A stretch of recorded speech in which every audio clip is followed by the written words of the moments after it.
नमस्कार प्यारे विद्यार्थियों। आज की क्लास में आप सभी का स्वागत है। प्यारे विद्यार्थियों, आज की क्लास का हमारा टॉपिक है वो है लाभ हानि विवरण, statement of profit and loss.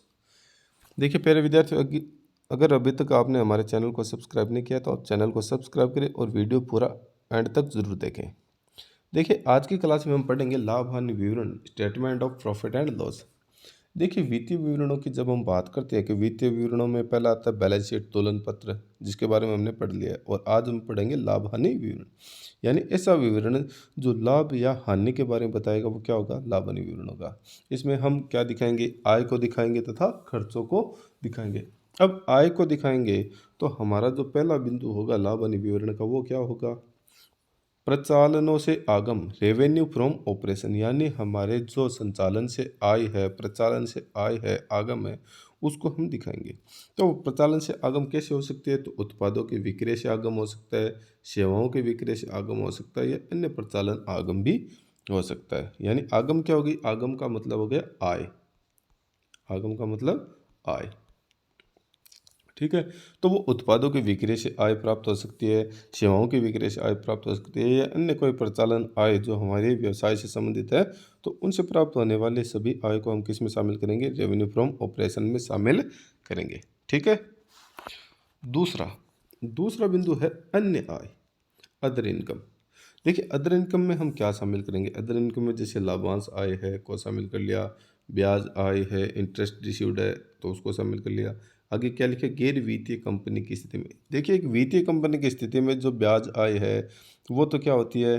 Revenue from operation, प्रचालन आय होती है। लेकिन अन्य गैर वित्तीय कंपनी की स्थिति में जो ब्याज आय है वो क्या होगी? अदर इनकम होगी। निवेशों के विक्रय पर शुद्ध लाभ है, अन्य गैर प्रचालन आय है। अन्य गैर प्रचालन आय में जैसे क्या हो गया कि किराया प्राप्त हुआ है वो आय होगी, या किसी संपत्ति को बेचने से कोई लाभ हुआ है तो वो आय होगी। तो वो उसको हम किस में शामिल करेंगे? सभी के सभी को अन्य आय, अदर इनकम के अंतर्गत शामिल करेंगे। ठीक है। तो ये हो गई रेवेन्यू फ्रॉम ऑपरेशन और अदर इनकम, जिसमें हम जो मदे दिखाते हैं उनके बारे में हमने पढ़ा।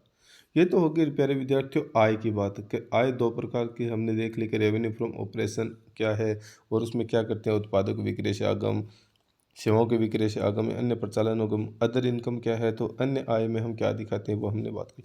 अब बात करते हैं खर्चों की। देखिए वे नंबर थर्ड जो हमारा बिंदु होगा प्रॉफिट एंड लॉस स्टेटमेंट का, वो होगा वे एक्सपेंसेज। देखिए कि हमने एक्सपेंसेज को कितने भागों में बांटा? आपके सामने 7 भागों में बांटा है। पहला देखिए सामग्री की लागत, कॉस्ट ऑफ मटेरियल। दूसरा व्यापारिक रहतिये का क्रय, purchase of stock in trade.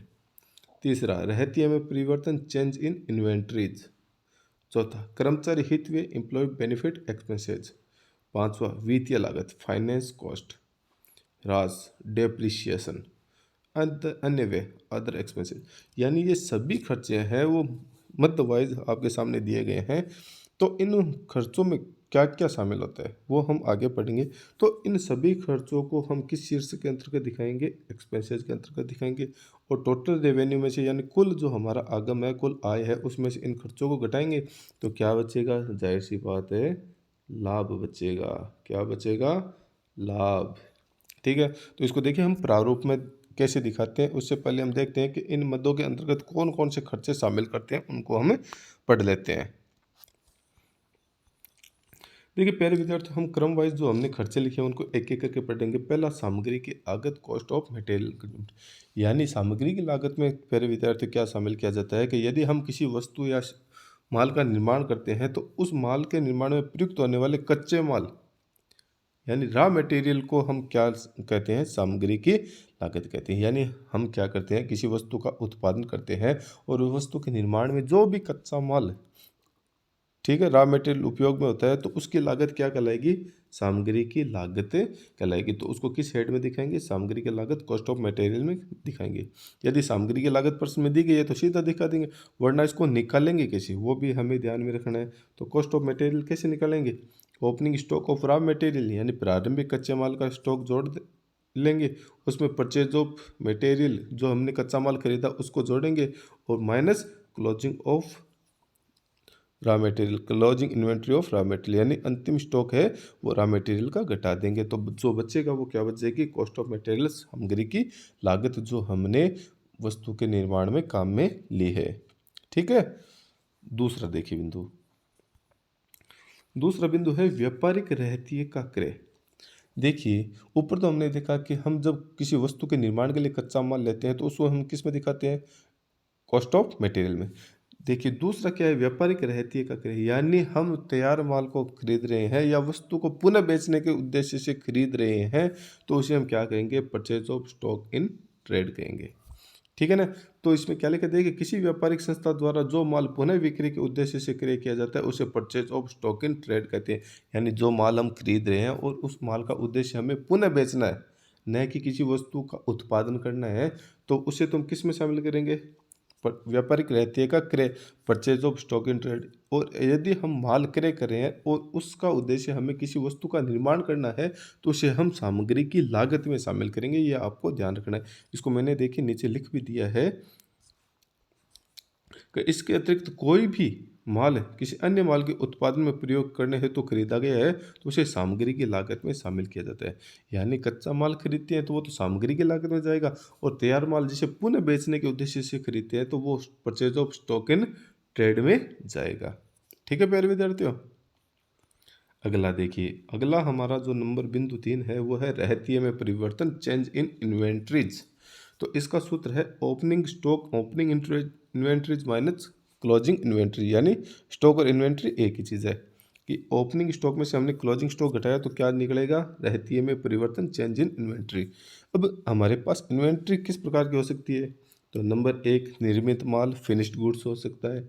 Number 2 संक्रम या अर्ध निर्मित माल, वर्क इन प्रोग्रेस हो सकता है। और नंबर 3 स्टॉक इन ट्रेड हो सकता है। तो इन सभी में क्या होता है कि ओपनिंग स्टॉक में से क्लोजिंग स्टॉक घटाकर हम रहतिये में परिवर्तन को ज्ञात कर सकते हैं। हाँ, लेकिन आपको ये ध्यान रखना है कि जो रहतिये में परिवर्तन है वो धनात्मक भी हो सकता है और ऋणात्मक भी हो सकता है। अगर ऋणात्मक होता है तो उसको हम किस में दिखाएंगे, ब्रैकेट में दिखाएंगे। ठीक है।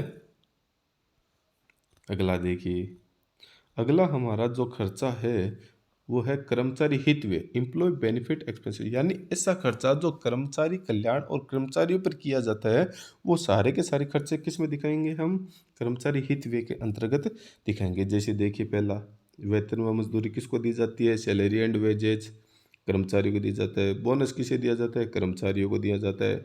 भविष्य निधि व अन्य निधि कोषों में अंशदान, यानी कंट्रीब्यूशन टू प्रोविडेंट फंड एवं अदर फंड, जैसे ग्रेच्युटी फंड हो गया, या कर्मचारियों को दी गई छुट्टियों का अगर वो नकद में पैसा प्राप्त कर लेते हैं तो छुट्टियों का नकदीकरण है, इनकैशमेंट है, वो भी किस में जाएगा, कर्मचारी हित व एम्प्लॉय बेनिफिट एक्सपेंसेस के अंतर्गत जाएगा। इसके अलावा कर्मचारी कल्याण पर किया गया कोई भी खर्चा, स्टाफ वेलफेयर एक्सपेंसेस, यानी उसकी कैंटीन पर कोई खर्चा किया गया है, कर्मचारी की चिकित्सा पर कोई खर्चा किया गया है, तो संस्था द्वारा, व्यवसाय द्वारा अपने कर्मचारियों श्रमिकों पर किया जाने वाला कोई भी व्यय है वो कर्मचारी हित व्यय, एम्प्लॉय बेनिफिट एक्सपेंसेस के अंतर्गत आता है। ठीक है। तो हमने ऊपर देख लिया कि क्या क्या आता है, तो उनको दी गई वेतन मजदूरी आती है, बोनस आता है, उनके भविष्य निधि में किया गया अंशदान है वो भी किस में आता है, जैसे ग्रेजुएट फंड हो गया, या छुट्टियों का नकदीकरण हो गया, या उन पर कैंटीन व्यय हो गया, चिकित्सा व्यय हो गया, वो सारे व्यय किस में जाएंगे, कर्मचारी हित व्यय, एम्प्लॉय बेनिफिट एक्सपेंसेस के अंतर्गत जाएंगे। ठीक है। अगला देखिए हमारा बिंदु है खर्चे का, वो है वित्तीय लागतें, फाइनेंशियल कॉस्ट। देखिए वित्तीय लागतें क्या हो गई, तो वित्तीय लागतों में यदि हमने व्यवसाय ने कोई ऋण प्राप्त कर रखा है या किसी प्रकार का लोन ले रखा है या बैंक ओवरड्राफ्ट है, तो उन पर ब्याज के रूप में जो भी खर्चा किया जाएगा वो हम किस में शामिल करेंगे, वित्तीय लागतों के अंतर्गत शामिल करेंगे। जैसे इंटरेस्ट ऑन बैंक लोन है या डिबेंचर है, इंटरेस्ट ऑन बैंक ओवरड्राफ्ट है, तो ये खर्चे हम किस में शामिल करेंगे, वित्तीय लागतों, फाइनेंशियल कॉस्ट में शामिल करेंगे। ठीक है ना। ठीक है। वित्तीय लागतों के अंतर्गत हम क्या करेंगे, जो ब्याज के रूप में हम कोई भी खर्चा कर रहे हैं, कोई भी राशि चुका रहे हैं, तो उसको हम किस में शामिल करेंगे, वित्तीय लागतों के अंतर्गत शामिल करेंगे। अगला हमारा जो खर्चा का बिंदु है वो है ह्रास, डेप्रिसिएशन।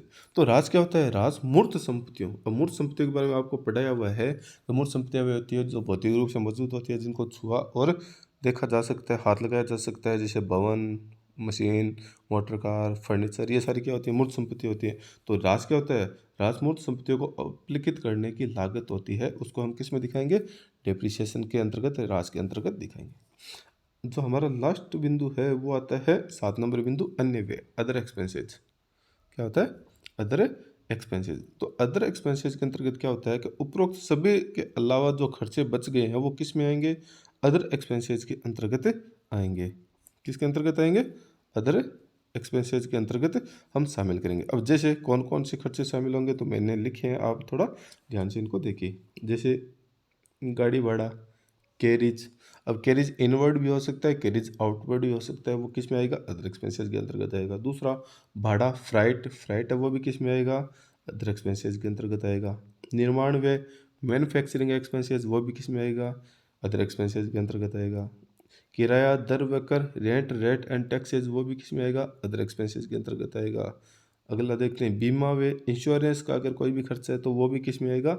अदर एक्सपेंसेस के अंतर्गत आएगा। इसके अलावा थोड़े बहुत और है, वो और देख लेते हैं हम। कमीशन चुकाया, कमीशन अलाउड, वो भी किस में आएगा? इसी के अंतर्गत आएगा। उसके बाद अंकेक्षण फीस, अगर कोई ऑडिट फीस हमने चुकाई है तो वो भी अदर एक्सपेंसेस के अंतर्गत आएगी। व्यापारिक व्यय, यदि हमने ट्रेड एक्सपेंसेस किसी प्रकार के किए तो वो भी इसी में आएगा। डूबने से संबंधित अगर कोई खर्चा है, बेड डेट से संबंधित, तो वो भी इसी में आएगा। यात्रा व्यय, ट्रैवलिंग एक्सपेंसेस से संबंधित यदि कोई खर्चा है तो वो भी अदर एक्सपेंसेस में आएगा। बैंक व्यय, बैंक चार्ज से संबंधित कोई खर्चा है तो वो भी इसी में आएगा। मशीन, भवन, मरम्मत व्यय, यानी मशीन, भवन आदि के मरम्मत का खर्चा है वो भी किस में आएगा? अदर एक्सपेंसेज में आएगा। और इन पर जो रास है वो रास शीर्षक के अंतर्गत आएगा। तो ये जो हमने खर्चों की बात की थी, तो खर्चों के जो बिंदु थे उसके हमने एक एक बिंदु अलग अलग करके पढ़ लिया है कि कौन से बिंदु के अंतर्गत कौन कौन से खर्चे और किस प्रकार के खर्चों को हम शामिल करेंगे। तो देखिए प्यारे विद्यार्थी, हमने आय के बारे में पढ़ लिया, खर्चों के बारे में पढ़ लिया। अब बात करते हैं कि इन आय और खर्चों को लाभ हानि खाते में किस प्रकार से दिखाते हैं, वो भी हम देख लेते हैं। देखिए प्यारे विद्यार्थी, आपके सामने देखिए प्रॉफिट एंड लॉस का एक प्रारूप दे रखा है, statement of profit and loss. Statement of profit and loss हमने बना रखा है। तो इसमें देखिए नंबर फर्स्ट क्या है? Revenue from operation. ठीक है, रेवेन्यू फ्रॉम ऑपरेशन आ जाएगा। फिर इसमें क्या जोड़ेंगे? Other income. ये होगी रेवेन्यू फ्रॉम ऑपरेशन, ये अदर इनकम। तो इन दोनों को जोड़ेंगे तो नंबर 3 पर क्या आ गई? Total income. यानी इन दोनों को हमने जोड़ दिया। अब रेवेन्यू फ्रॉम ऑपरेशन के में क्या क्या आता है वो हमने ऊपर पढ़ा है, अदर इनकम में क्या क्या आता है वो हमने ऊपर पढ़ा है, और इन दोनों को जब हम जोड़ देते हैं तब क्या आती है? टोटल रेवेन्यू आती है। ठीक है। अब खर्चों के बारे में हमने ऊपर पढ़ा कि खर्चे कौन कौन से हैं, तो खर्चों के बारे में पढ़ लिया। तो अब नंबर 4 पे हमने क्या दिखाया? एक्सपेंसेस में दिखाया है। तो सबसे पहले हमने देखा था सामग्री की लागत, तो कॉस्ट ऑफ मटेरियल। फिर हमने दूसरा देखा था कि purchase of stock in trade, जो हम माल पुनः बेचने के उद्देश्य से खरीदते हैं वो किस में दिखाएंगे? Purchase of stock in trade के अंतर्गत दिखाएंगे। उसके बाद में हमने देखा चेंज इन इन्वेंट्रीज, यानी स्टॉक में परिवर्तन। तो वो हमने देखा कि फिनिश्ड गुड्स में हो सकता है, वर्क इन प्रोग्रेस में हो सकता है, स्टॉक इन ट्रेड में हो सकता है। तो जो भी है, तो और ये धनात्मक भी हो सकता है और ऋणात्मक भी हो सकता है, ये हमने पढ़ लिया था। एम्प्लॉय बेनिफिट एक्सपेंसेस, कर्मचारियों के हित पर किया जाने वाला कोई भी खर्चा, उनकी मजदूरी, बोनस या उनकी प्रोविडेंट फंड की राशि है, उनकी चिकित्सा का व्यय है, कोई भी खर्चा जो कर्मचारियों के कल्याण से संबंधित है वो सारे किस में दिखाएंगे जाएंगे? Employ benefit expenses. Finance cost, तो फाइनेंस कॉस्ट के अंतर्गत हमने देखा तो ब्याज से संबंधित जो खर्चे हैं वो हम किस में दिखाते हैं? Finance cost. डेप्रिसिएशन, डेप्रिसिएशन में क्या देखा हमने? मूर्त संपत्तियों का जो मूल्य ह्रास होता है, डेप्रिसिएशन होता है, वो इसमें हम दिखाएंगे। अदर एक्सपेंसेस की बात करते हैं तो उपरोक्त सभी के अलावा जो बचे हुए खर्चे हैं वो सारे किस में आते हैं? अदर एक्सपेंसेस के अंतर्गत आते हैं। फिर इन सभी खर्चों की क्या लगाएंगे? जो हमने खर्च लिखे हैं उसके टोटल लगाएंगे, तो उसे हम क्या नाम देंगे? Total expenses. क्या नाम देंगे? Total expenses. और यहाँ इसकी जोड़ लगी। अब देखिए कि ये तो है हमारी टोटल रेवेन्यू और ये है हमारा टोटल एक्सपेंसेस। जब टोटल रेवेन्यू में से टोटल एक्सपेंसेस माइनस हो जाता है तो क्या बचेगा? Profit before tax. यानी 3 नंबर बिंदु में से 4 नंबर बिंदु घटेगा। 3 नंबर बिंदु क्या है? टोटल रेवेन्यू के लिए, और 4 नंबर बिंदु किसके लिए? एक्सपेंसेस के लिए। तो 3 नंबर बिंदु में से 4 नंबर बिंदु घटा तो हमने क्या निकाला? Profit before tax. तो प्रॉफिट बिफोर टैक्स यहाँ आ गया। अब इसमें से क्या घटा देंगे? लेस इनकम टैक्स, जो भी दर परसेंट में दी गई है उस टैक्स को घटा देंगे, तो अंत में क्या बचेगा? प्रॉफिट आफ्टर टैक्स, यानी कर के बाद में लाभ। तो प्यारे विद्यार्थियों, जो हमने लाभ हानि विवरण से संबंधित बातें पढ़ी, उनको हमने किस प्रकार से दिखाना है, वो हमने पढ़ा कि सबसे पहले रेवेन्यू फ्रॉम ऑपरेशन, फिर अदर इनकम, फिर उन दोनों की जोड़ लगाएंगे तो टोटल रेवेन्यू कुल आय आ जाएगी। फिर हमें खर्चे दिखाने हैं, तो खर्चों में जो सभी मदे हैं उन एक एक मदों की हमने बात कर ली, उन सभी खर्चों को जोड़ेंगे तो टोटल एक्सपेंसेस।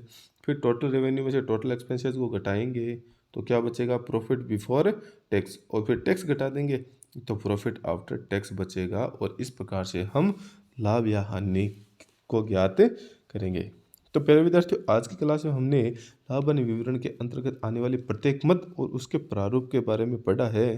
तो आप इनको अच्छे से पढ़ें। यदि आपको किसी प्रकार की समस्या आती है तो आप मुझसे कमेंट बॉक्स में कमेंट करके ज़रूर पूछें, मैं आपको जवाब ज़रूर दूंगा।